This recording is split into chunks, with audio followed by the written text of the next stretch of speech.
আসসালামু আলাইকুম ভিউয়ার্স, আপনারা কিন্তু জানেন যে মিজানুর রহমান আজহারি একটা বক্তা মানুষ। সে ইসলামের সব কিছু জানে। ইসলামের নিয়ম মতো আমাদের ধর্ষণকারীদের ফাঁসি দেওয়া উচিত নাকি, তাছাড়া তো কোনো বুদ্ধি নেই। তো যাক না কেন, মিজানুর রহমানের বক্তব্যটা শুনলে আপনি বুঝতে পারবেন। তার আগে ছোট্ট একটা অনুরোধ, বাট আপনি যদি আমার চ্যানেল নতুন হয়ে থাকেন অবশ্যই চ্যানেলটা সাবস্ক্রাইব করে দিয়ে যাবেন। চলুন যাই পুরো ভিডিওটা শুরু করি, তাহলে ইনশাল্লাহ বুঝতে পারবেন। একটা মেয়ে ধর্ষিতা হয়েছে, এজন্য ইসলাম দিয়ে যদি আইন কায়েম করা হয় 24 ঘন্টার আলটিমেটামে সব বিচার হয়ে যাবে। যেরকম ঠিক কিনা? আর কোন ধর্ষক বাংলার জমিনে জন্মাতো না, চিল্লায় বলো ঠিক কিনা? ইসলাম বলে চোরের হাত কেটে দাও, জেনা ব্যভিচার করলে ডেথ পেনাল্টি। সৌদি আরবে হেড অফ করে, গলা কেটে ফেলে। বাংলাদেশেও যদি এটা করা যেত খবর হয়ে যেত। আর কোন ধর্ষক বাংলার জমিনে জন্মাতো না, চিল্লায় বলো ঠিক কিনা? চুরি করলে হাত কাটো, কথাটা কার? السارق والسارقة فاقطعوا أيديهما جزاء بما كسبا نكالا من الله والله عزيز حكيم. If anyone steal something very precious from the society, the government should cut down his right hand. দামি কিছু চুরি করলে এটা সাক্ষীর দ্বারা সাব্যস্ত হলে গভর্নমেন্টের উচিত তার ডান হাতটা এক কোপ মেরে কেটে দেয়া। কার কথা? বানু মাখজুমিয়া গোত্রের এক মেয়ে মদিনাতে চুরিতে ধরা পড়ল। অনেক বড় ফ্যামিলির, ডিগনিফাইড শিল্পপতির মেয়ে। সাহাবারা বলল, এই মেয়ের হাত যদি বিশ্বনবী মদিনায় কেটে দেয়, মদিনাতে তো মারামারি লেগে যাবে। কে বলবে বিশ্বনবীর কাছে যে সুপারিশ করার ক্ষমতা কারো নাই?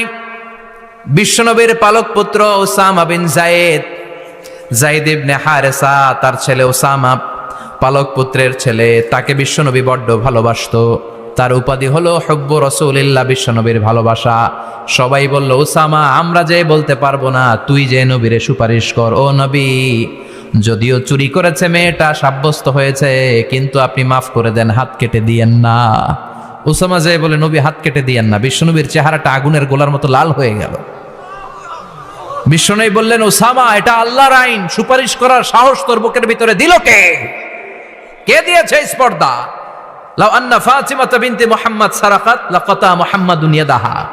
এই মেয়ে তো দূরের কথা, আমার কলিজার টুকরা, নয়নের পুটুলি, জান্নাতি নারীদের সর্দারানী আমার মেয়ে ফাতেমাও যদি চুরিতে ধরা পড়ে, আমি তলোয়ারটা বের করে ফাতেমার হাত কেটে দিতে 1 সেকেন্ডও দেরি করব না। কারণ আইনটা কার? চিল্লায় বলেন কার? এজন্য বাংলাদেশে চুরি চামারি আছে না নাই? হাজার হাজার কোটি টাকা উধাও হয়ে যায়, আছে না নাই? যারাই চুরি করবে হাত কেটে দেয়া হবে। বাইতুল মুকাররমের স্কয়ারের সামনে হাত কেটে দেয়া হবে। আর প্রতিটা চ্যানেল লাইভ ব্রডকাস্ট করবে, এটা সরাসরি সম্প্রচার। আমরা সবাই দেখবো কেমনে চোরদের হাত কাটে। এই নিয়ম যদি করে দেয়, দেশে আর চোর খুঁজে পাওয়া যাবে? কথা কন। তবে এই চোর লাউ চোর, ডাইল চোর, মুরগি চোর না, যারা হাজার কোটি টাকা মেরে দেয়। এক সিগনেচারে দেশের 10,000 কোটি টাকা নাই, চিল্লায় বলো ঠিক কিনা? এই চোরদের বিচার যদি করা যেত, তাহলে এই দেশে আর দুর্নীতি থাকতো না। দুর্নীতি দমন কমিশনের দরকার হতো না। মন্ত্রীদের রাতের ঘুম হারাম হতো না। এটা মদিনার সমাজ হয়ে যেত, শান্তির বাংলাদেশ হয়ে যেত, ঠিক কিনা? এজন্য আল্লাহ বললেন, গোলাম এই জমিনের ভেতরে চুরি করলে হাত কেটে দিবা, জিনা ব্যভিচার করলে ডেথ পেনাল্টি, ক্যাপিটাল পানিশমেন্ট, মৃত্যুদণ্ড, সর্বোচ্চ শাস্তি, ঠিক কিনা? একটা মেয়ে ধর্ষিতা হয়েছে, তার বিচার হয়েছে না? প্রক্রিয়াধীন হচ্ছে, সবাই অ্যারেস্ট হয়েছে, হচ্ছে। এজন্য ইসলাম দিয়ে যদি আইন কায়েম করা হয় 24 ঘন্টার আলটিমেটামে সব বিচার হয়ে যাবে। যেরকম ঠিক কিনা? ইসলাম বলে চোরের হাত কেটে দাও, জেনা ব্যভিচার করলে ডেথ পেনাল্টি। সৌদি আরবে হেড অফ করে, গলা কেটে ফেলে। বাংলাদেশেও যদি এটা করা যেত খবর হয়ে যেত। আর কোন ধর্ষক বাংলার জমিনে জন্মাতো না, চিল্লায় বলো ঠিক কিনা? আল্লাহ বলেন, আমি মানুষকে খলিফা বানিয়েছি আমার এই হুকুম আহকামগুলো বাস্তবায়নের জন্য। সব সৃষ্টিকুলের মধ্য থেকে মানুষকে আমি বানিয়েছি আশরাফুল মাখলুকাত। আবার মানুষকে বানিয়েছি আমি আমার খলিফা। আবার মানুষের চেহারাটা আমি আল্লাহ সব চাইতে সুন্দর করে তৈরি করেছি। সুবহানাল্লাহ। লাকাদ খালাকনাল ইনসানা ফি আহসানি তাকওয়িম। আমি মানুষের চেহারাটা সব চাইতে চমৎকার অবয়ব দিয়ে তৈরি করেছি রে গোলাম। সুবহানাল্লাহ। পৃথিবীতে যত প্রাণী আছে সব সৃষ্টির মধ্য থেকে আমাদের সৃষ্টিটা সুন্দর না? আপনি হিউম্যান অ্যানাটমি নিয়ে যদি গবেষণা করেন, কেমনে আল্লাহ আমাদের এখানে হার্ট দিলেন, লাঞ্চ দিলেন, হ্যাঁ, তারপরে 206টা হাড্ডি দিলেন, হাড্ডিগুলো আবার ব্যান্ড করা যায়, দেখছেন? বাঁকা করা যায় না? এটা বাঁকা করা যায়। বাঁকা না করলে আপনি খাইতে পারতেন? ক্রিকেট যারা খেলো, পেস বল করতে পারতা? স্পিন বল, হ্যাঁ, অফ স্পিন, লেগ স্পিন, কয় হুজুরও জানে কেমনে এটি, তোর থেকে শিখছি বেটা। তো এই যে ছেলেপেলারা এরকম অফ স্পিন করে, লেগ স্পিন করে, এগুলো হচ্ছে আল্লাহর দেয়া কারিশমা। হাত ঘুরানো যায়। আল্লাহ যদি এটাকে এরকম ব্যান্ড করার সুযোগ না দিতেন, করতে পারতাম? আবার এইখানেও বাঁকা করার সুযোগ আছে না নাই? এইখানেও আছে না নাই? আবার এইখানেও আছে না নাই? কত কাজ। বাজার করে যখন বাজারের ব্যাগ যখন নিয়ে আসেন, কোথায় ধরে রাখেন? আঙ্গুলে ধরে রাখতে হয়। ক্যারাম যখন খেলো, কি দিয়ে টোকা মারো? সুবহানাল্লাহ কয় না পোলাপান? আহা, কত খেলার সিস্টেম আল্লাহ দিলেন। আবার ক্রিকেটের মধ্যে 2 আঙ্গুল তুললে কি? ওই যে সব মুখস্থ। আবার 1 আঙ্গুল তুললে কি? দেখছেন ঘটনা? আউট। কত কাজ এই আঙ্গুল দিয়ে। এই আঙ্গুলগুলোর বাঁকা করার, বেন্ড করার ক্ষমতা আমাদেরকে দিয়েছে কে? আল্লাহ। এজন্য আল্লাহ বললেন, লাকাদ খালাকনাল ইনসানা ফি আহসানি তাকওয়িম। আমি মানুষের চেহারাটা সব চাইতে সুন্দর করে তৈরি করেছি। মানুষ সুন্দর, আমাদের চোখ সুন্দর না মিয়া? আমাদের চোখও যদি সুন্দর হতো তাইলে আমরা বুঝতাম মানুষগুলো কত সুন্দর। আমরা মনে করি ধলা হইলেই সুন্দর।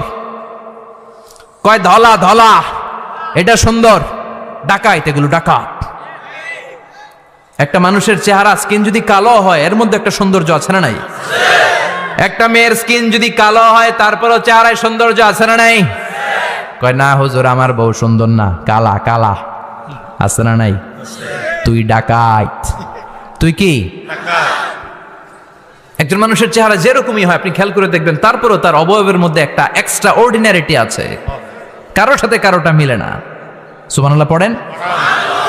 এজন্য প্রতিদিন স্ত্রীরে বলবেন, স্ত্রী তুমি সুন্দরী, তুমি অনন্যা, তোমার চাইতে সুন্দরী গোটা বিশ্বে কেউ নাই। কইবেন না? মুরব্বীরা কয় না, কইতাম না, আগে কইয়া ফেলাইছি। এগুলো বলবেন। এগুলো বললে স্বামী স্ত্রীর মধ্যে ভালোবাসা বাড়াই দিবে কে? আল্লাহ। আমি প্রায় এগুলো বলি, উৎসাহিত করি যে স্বামী স্ত্রীর মধ্যে যে ভালোবাসাটা, এটা পবিত্র, এটা জান্নাতি।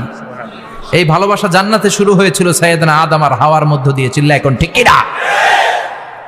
স্বামী স্ত্রী দুইজনে একের হাতের সাথে আরেকজনের হাত মিলালে হাতের সগীরা গুনাহ মাফ করে কে? আল্লাহ। স্ত্রীর চেহারার দিকে নজর করে তাকালে চোখের গুনাহ মাফ করে দেয় কে? আল্লাহ। স্ত্রীর জন্য প্রতি মাসে যে খরচ দেন, এই টাকাগুলো সদকা দেওয়ার সওয়াব আছে না নাই? স্ত্রীকে যে দামি দামি ভ্যানিটি ব্যাগ কিনে দেন, এটা তো সওয়াব আছে না নাই? কক্সবাজারে ঘুরতে নিয়ে গেলে সওয়াব আছে না নাই? ফুল কিনে দিলে সওয়াব আছে না নাই?